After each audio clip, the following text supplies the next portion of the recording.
خب جناب داماد آقا شهرامه طلاق گرفتین شو طلاق دادین؟ بله. خب البته در ازدواج موقت لازم هم نیست که زن مرد طلاق داده باشه. یعنی اگه شما همسرم داشتین مشکلی نداشت شکایت نمیخواست. بله. چون قبلا من با این خانم صیغه کرده بودم بعد تا متوجه شد من طلاق بدم بعد رفتم بالا کارش طلاق گرفت. نه اشتباه کرده. ببینین قانون میگه تا آیه قرآن میگه که آقا مرد تا 4 تا زن میتونه دائم بره اختیار کنه، هیچ تخلفی هم نیست. صحیح. ولی عقد موقت شما 1 10 تا 20 تا 100 تا هر چقدر توان مالی داشته باشین بتونین اداره کنین، میتونه هماهنگ کنین بیاد اینجا براتون بنویسیم و هیچ مشکل قانونی هم نخواهد نداره.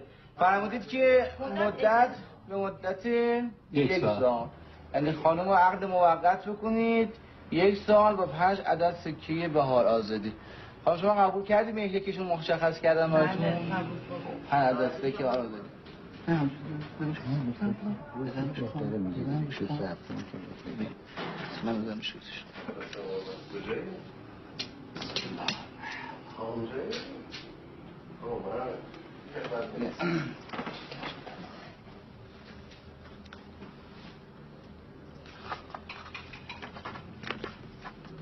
خب اعوذ بالله من الشیطان اللعین الرجیم. بسم الله الرحمن الرحیم. موکله من نسرین خانم به مدت 1 سال با مهریه 5 عدد سکه بهار آزادی به عقد متعه به موقت موکل من جناب آقا شهرام فرزند بهرام در آمد. مبارک است ان شاء الله. مبارکتون مرسی. متشکرم. مبارک باشه.